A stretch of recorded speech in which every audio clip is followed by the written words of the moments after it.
প্রিয় অষ্টম শ্রেণীর শিক্ষার্থীরা পড়াশোনা করি চ্যানেলের পক্ষ থেকে তোমাদেরকে অনেক অনেক অভিনন্দন। আমরা আজকে তোমাদের নতুন বইয়ের প্রথম অধ্যায় অর্থাৎ গাণিতিক অনুসন্ধান এই অধ্যায়ের তৃতীয় পাঠের ক্লাসটা করছি। আগের পাঠগুলো যারা দেখোনি আমরা ভিডিও নিচে প্লেলিস্টের লিঙ্কগুলো দিয়ে দিই, সেখান থেকে তোমরা দেখে নেবে। আসলে এই নতুন বইয়ের যেটা সবচেয়ে বড় বৈশিষ্ট্য সেটা হচ্ছে আগের পার্টটা না দেখলে আসলে নতুন যে পার্টটা তোমরা দেখছো এটা আসলে বুঝতে একেবারেই বুঝবা না। আসলে এই জন্য সেই পার্টগুলো আগে দেখে আসবে। আর আমরা এখনও নতুন বই হাতে পাইনি, আমি এই নভেম্বর মাসে আসলে ভিডিও করছি। হ্যাঁ, এটা ড্রাফট কপি। তো এইখানে যেটা 7 পৃষ্ঠা থেকে আমরা শুরু করছি, 7 পৃষ্ঠার অর্ধেক অংশ আমরা আগের পার্টে করে ফেলেছি। এইখান থেকে শুরু করছি। গাণিতিক অনুসন্ধান প্রক্রিয়া। সংখ্যা নিয়ে উপরের পরীক্ষা নিরীক্ষা বা অনুসন্ধানটি ভালো লেগেছে কিনা প্রশ্ন করেছে। এ তো গেল সংখ্যা নিয়ে একটি মাত্র সমস্যা। সংখ্যা ছাড়াও গণিতের আরও অনেক শাখা রয়েছে। সেই সব শাখায় বিভিন্ন রকমের প্রশ্ন এবং সমস্যা আছে, সেগুলো আমাদের দৈনন্দিন জীবনের সঙ্গেই যুক্ত। গাণিতিক কোনো সমস্যার বৈশিষ্ট্য সমাধান বা প্রশ্নের উত্তর খুঁজে বের করার প্রক্রিয়াকে আমরা বলি গাণিতিক অনুসন্ধান প্রক্রিয়া। গণিত ছাড়াও অন্য সব বিষয়েও অনুসন্ধান রয়েছে। কোনো বিজ্ঞানের অনেক অনুসন্ধান ল্যাবরেটরিতে করে, আবার সামাজিক বিজ্ঞানের অনুসন্ধানের জন্য সামাজিক বিভিন্ন প্রতিষ্ঠানে যাওয়া লাগতে পারে। কিন্তু গণিতের মজা হলো গাণিতিক অনুসন্ধানের অনেকটাই তুমি ঘরে বসে খাতা কলমে করে ফেলতে পারো। সামাজিক বিজ্ঞানের যদি কোনো গবেষণা করতে চাও তাহলে কিন্তু সমাজের বিভিন্ন প্রতিষ্ঠানগুলোতে যেতে হয়, কিন্তু গণিতের ক্ষেত্রে বলা হয়েছে ঘরে বসেই জিনিসটা করা যায়। কখনো কখনো ক্যালকুলেটর বা কম্পিউটার লাগতে পারে, কিন্তু হাতে কলমে গাণিতিক অনুসন্ধান করার থেকে আনন্দের আর কি আছে। তো এই গাণিতিক অনুসন্ধানের কিছু ধাপ আছে যেটা আমরা আসলে আগের পার্টগুলোতে করেও ফেলেছি। আগেই বলেছি এই অভিজ্ঞতায় আমরা গণিত শিখবো না, গাণিতিক অনুসন্ধান কিভাবে করে তার পদ্ধতি শিখব। তোমরা ইতিমধ্যে একটি অনুসন্ধান সম্পন্ন করেছো, যেটা ক্রমিক সংখ্যা নিয়ে আমরা কাজ করেছিলাম। হ্যাঁ, আশা করি মজা পেয়েছো। এখন একটু ফিরে দেখা দরকার যে আমরা আসলে কি পদ্ধতি অবলম্বন করলাম, কি ধাপে কাজটা শেষ করলাম। আমাদের গাণিতিক অনুসন্ধানে যা যা কাজ করেছি নিচের ছকে সেগুলো এলোমেলো করে দেওয়া আছে। ক থেকে ঝ পর্যন্ত তোমার কাজ হবে ধাপগুলোর বাম পাশের ফাঁকা ঘরে কোনটি তোমার ক্ষেত্রে কততম ধাপ তা লেখা। কোনো ধাপ যদি প্রয়োজন না পড়ে তবে তার ঘর ফাঁকা রাখতে পারো। তো এটা নিয়ে টেনশন নেই। অনেকে হয়তো অনেক চ্যানেলে বা গাইড দেখে দেখতে পারো যে আমার এটার সাথে হয়তো সিরিয়াল মিলছে না। এটা কিন্তু হতেই পারে। হ্যাঁ, এক একজনের আসলে গাণিতিক অনুসন্ধানের ধাপ এক এক রকম। হ্যাঁ, কেউ হয়তো মাঝখানের একটা স্টেপ পার করেই পরের স্টেপে চলে যায়, এটা কোনো বিষয় না। এখানে দেখো বলেও দিয়েছে যে তোমার ক্ষেত্রে কততম ধাপ কোনটা, কততম ধাপ।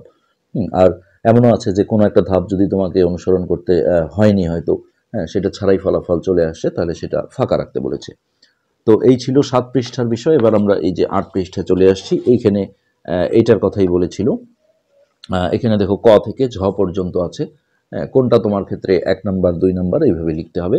প্রথমে ছিল সম্ভাব্য ফলাফল অনুমান করেছি, এলোমেলো আছে এটা। সমস্যাটি বিশ্লেষণ করে বুঝে নিয়েছি, অনুমানের সঙ্গে ফলাফল মিলেছে কিনা পরীক্ষা করতে গিয়ে ধরা পড়েছে, যা করছি ঠিক করছি কিনা যাচাই করেছি, সমস্যা বা প্রশ্ন চিহ্নিত করেছি, ফলাফল বিশ্লেষণ করেছি, ভুল করলে আগের ধাপে ফেরত গিয়েছি, কি পর্যবেক্ষণ করলাম তা লিখেছি, অনুমানগুলো পরীক্ষা করে দেখেছি।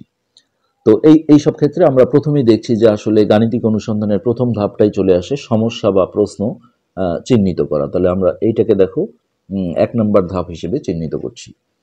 এরপরে যখনই এই প্রশ্ন বা সমস্যা চলে আসে, এই সমস্যাটি বিশ্লেষণ আমরা করি, তাহলে বিশ্লেষণ করে বুঝে নিয়েছি, এটাকে আমরা দিলাম 2 নম্বর স্টেপ। আচ্ছা, এরপরে সম্ভাব্য, যখনই আমরা বিশ্লেষণ করি তখন কিন্তু একটা সম্ভাব্য ফলাফল আমরা অনুমান করে ফেলি, তো এটাকে আমরা 3 নম্বর পজিশনে দিলাম। তো এরপরে দেখো যা করছি ঠিক করছি কিনা যাচাই করেছি। হ্যাঁ, আমার ক্ষেত্রে এটা হয়তো হয়েছে, তো আমি এইটাকে 4 নম্বর দিলাম। এই মাঝের স্টেপে অনেকেরই কিন্তু একটু এলোমেলো হতে পারে, এটা সমস্যা না, যে যেভাবে করেছো তাদের সেই অনুযায়ী আসবে। তো এরপরে দেখো এই যে এখানে যেহেতু আমরা বললাম যে যা করছি ঠিক করছি কিনা যাচাই করছি। হ্যাঁ, তো এই যাচাই করার পরে যেটা হয় যে যদি ভুল থাকে, ভুল করলে আমরা আবার আগের ধাপে ফেরত গিয়েছি। এটা আমরা ওই যে ক্রমিক সংখ্যা নিয়ে যে কাজগুলো করেছিলাম, হ্যাঁ, সেটারই কিন্তু স্টেপ। তো 5 নম্বর স্টেপে আমরা এটা দিলাম যে ভুল করলে আগের ধাপে ফেরত গিয়েছি। এরপর আমরা দেখো কোনটা দিই। হ্যাঁ, তাহলে ফলাফল বিশ্লেষণ করেছি আমরা, একটা কাঙ্ক্ষিত ফলাফল পেয়েছি, সেই ফলাফলটা আমরা বিশ্লেষণ করেছি। সেই ক্রমিক সংখ্যাগুলোর মাঝখানে আমরা যোগ বিয়োগ চিহ্ন বসিয়ে যে ফলাফলগুলো পেয়েছিলাম। তো এইটা আমরা ষষ্ঠ ধাপ হিসেবে বললাম। এরপরে সপ্তম ধাপে দেখো অনুমানের সঙ্গে ফলাফল মিলেছে কিনা পরীক্ষা করতে গিয়ে ধরা পড়েছে।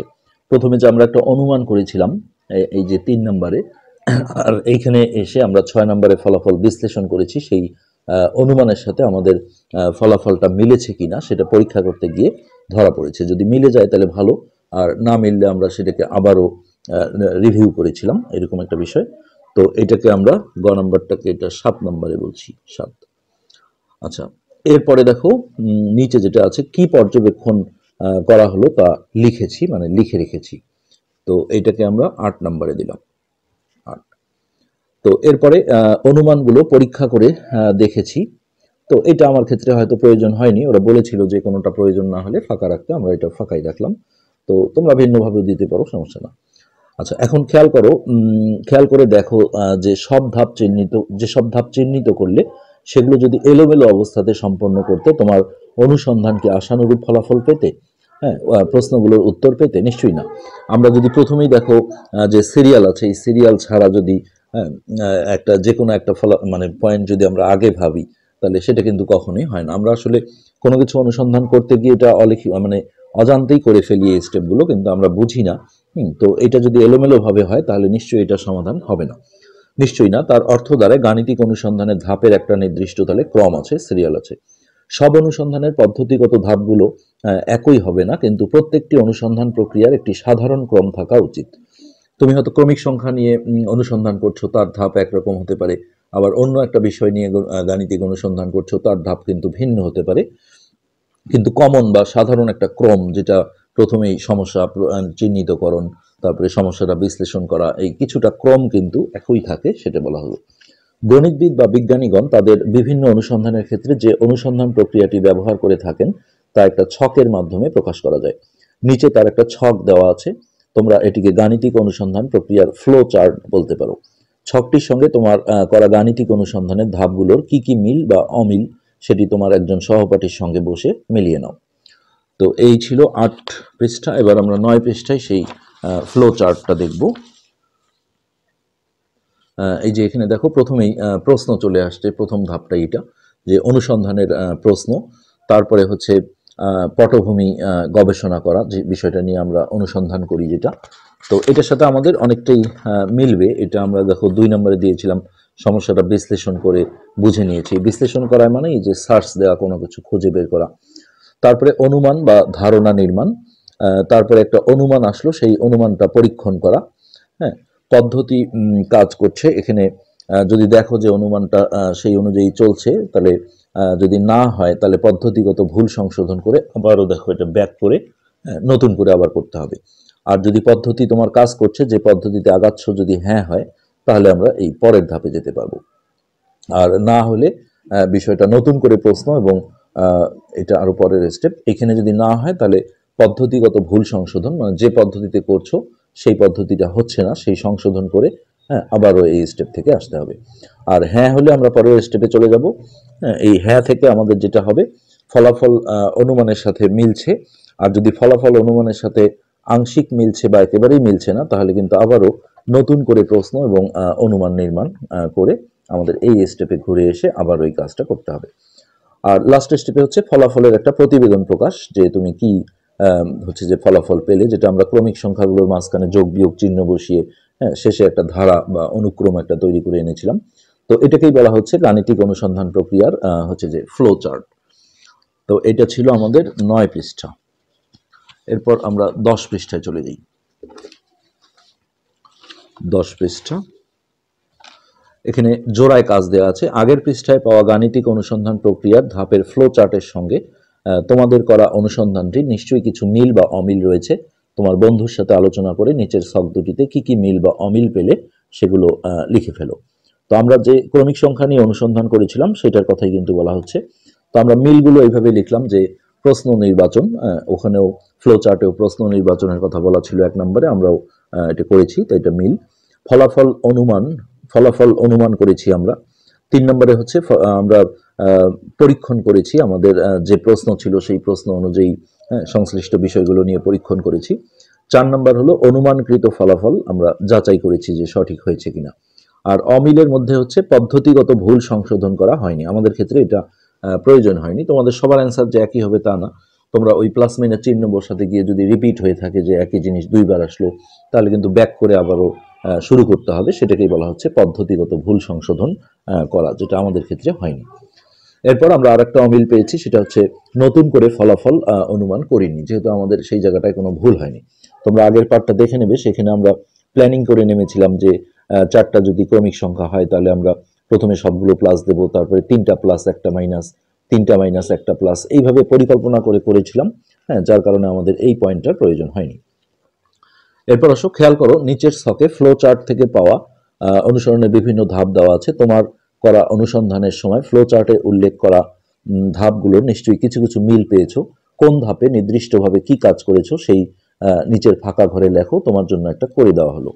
তো এই যে সমস্যা চিহ্নিতকরণ ধাপ 1, এখানে যেটা ছিল চারটা ক্রমিক সংখ্যার মধ্যে বিভিন্নভাবে যোগ এবং বিয়োগ চিহ্ন বসালে ফলাফলের কি কি বৈশিষ্ট্য দেখা যায়, এটা আমরা এখানে করেছিলাম।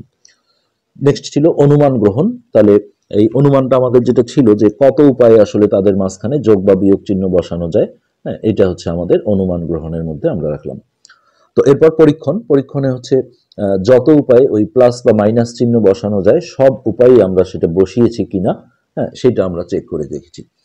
ভুল চিহ্নিতকরণ, কোনোটা বাদ পড়লে তা বসিয়েছি। হয়তোবা আমরা দেখলাম যে কি ব্যাপার, তিনটার আগে মাইনাস দেওয়ার কথা, এক ক্ষেত্রে আমরা তিনটার আগে মাইনাস চিহ্ন দেইনি। যদি এই ব্যাপারটা হয়ে থাকে পরীক্ষণ স্টেপে, তাহলে আমরা সেটা হচ্ছে যে নতুন করে আবার সেটা বসিয়ে কাজ করেছি। এটা হচ্ছে ভুল চিহ্নিতকরণ।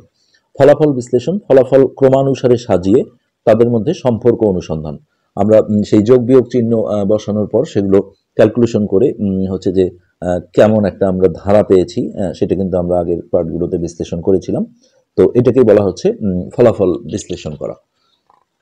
তো এই ছিল 10 পৃষ্ঠা। এরপর দেখি আমরা 11 পৃষ্ঠায় চলে যাওয়া যায় কিনা। আসলে এগুলো একটা ধারা আছে, যার কারণে আমরা আস্তে আস্তে এগোচ্ছি।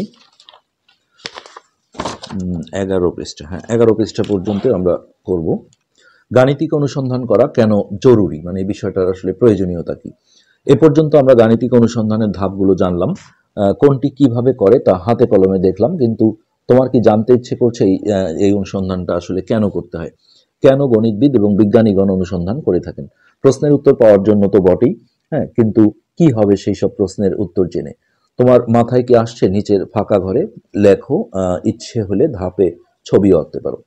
তো আমরা এই প্রয়োজনীয়তার মধ্যে 1 নম্বরে রাখলাম যে সমস্যা চিহ্নিত করার জন্য, 2 নম্বরে প্রশ্নের উত্তর জানার জন্য, 3 নম্বরে কোনো একটা সূত্র বের করার জন্য যে আসলে এই এই জিনিসটা কেন ঘটছে, কি একটা সাধারণ সূত্র পাওয়া যায়, যার যেমন আমরা দেখো চারটা ক্রমিক সংখ্যা নিয়ে যখন কাজ করেছি, যেমন 2, 3, 4, 5, সেই ক্ষেত্রে এদের মাঝখানে আসলে যোগ বিয়োগ চিহ্ন দিয়ে কতভাবে লেখা যায়, হ্যাঁ, এটার জন্য কিন্তু আমরা একটা সূত্র তোমাদের আগের পার্টে দিয়ে দিয়েছিলাম যে 2 to the power n, n মানে হচ্ছে এখানে কয়টা আছে, যেমন 4টা আছে, তাহলে 2 টু দি পাওয়ার 4। তো এই 2 টু দি পাওয়ার 4 অর্থাৎ 2কে যদি 4 বার গুণ করো তাহলে 16 আসবে।